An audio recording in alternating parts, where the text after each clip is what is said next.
세상의 모든 것을 가졌지만 단 하나가 없어 영원히 추락하는 나라들이 있습니다. 스위스 제네바, 전 세계 100개국의 엘리트들이 모인 이곳은 희망이 아닌 절망으로 가득했습니다. 땅속에는 검은 황금이 흐르고 미래를 바꿀 광물이 잠들어 있으며 그 영토는 상상조차 하기 힘든 크기였습니다. 하지만 그들이 수십 년간 풀지 못한 단 하나의 숙제.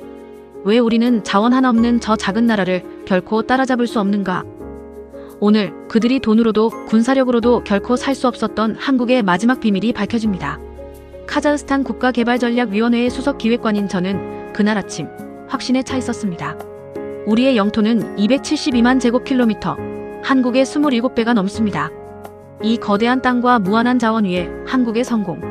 공식만 그대로 입히면 세계 경제의 새로운 주인이 될 수 있다고 믿어 의심치 않았습니다.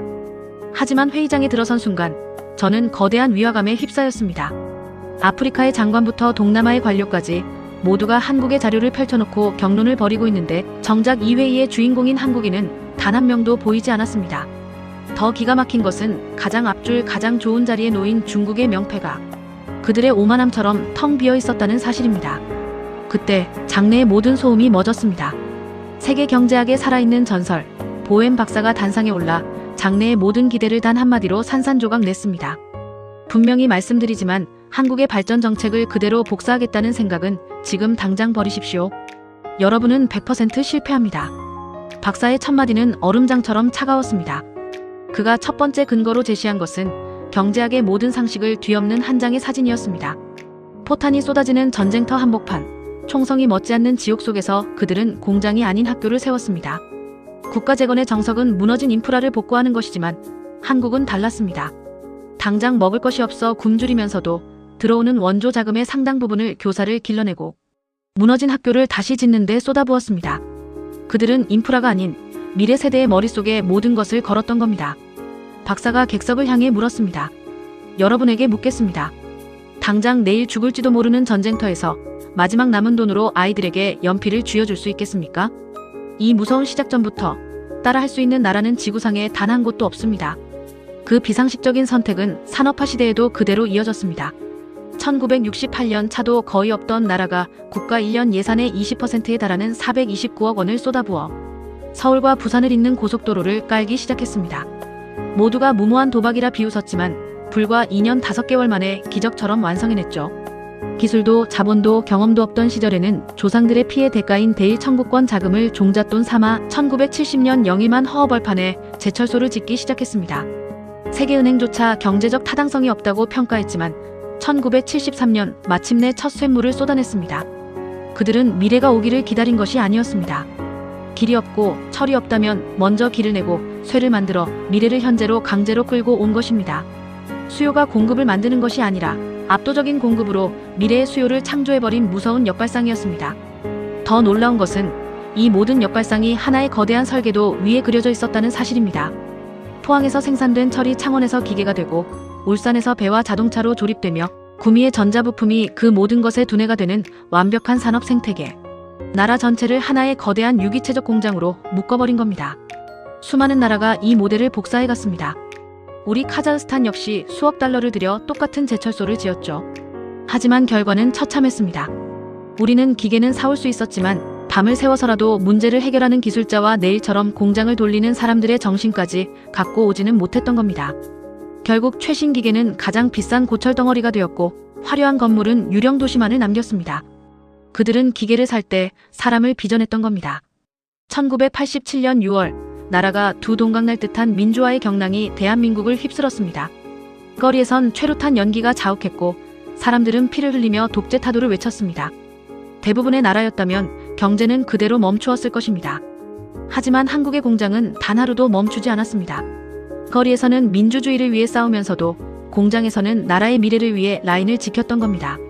정치는 싸우더라도 경제라는 심장만큼은 건드리지 않는다는 무서운 국민적 합의. 바로 그 힘으로 이름조차 생소했던 작은 분단국이 세계 최강 일본의 나고야를 꺾고 1988년 올림픽을 유치하며 세계 무대 한복판에 당당히 자신을 알렸습니다. 혼란마저 성장의 동력으로 삼아버린 겁니다. 그러나 모든 것을 이룬 듯했던 1997년 11월 국가부도라는 최악의 위기가 닥쳤습니다. 다른 나라였다면 폭동과 약탈이 일어났을 절체절명의 순간 세계는 상상조차 하지 못한 광경을 목격합니다. 한국인들이 저마다 자신의 결혼 반지와 아기의 돌 반지를 들고 거리로 나온 것입니다. 나라의 빚을 갚기 위해 1998년 한 해에만 약 351만 명의 국민이 자발적으로 참여해 모인 금은 무려 227톤, 당시 가치로 18억 달러에 달했습니다. 어떤 경제 이론으로도 설명할 수 없는 기적이었습니다. 진짜 국력은 모든 것이 무너진 가장 밑바닥에서 드러났습니다. 그들은 위기를 분열의 이유가 아닌 더 강하게 뭉치는 계기로 삼았습니다.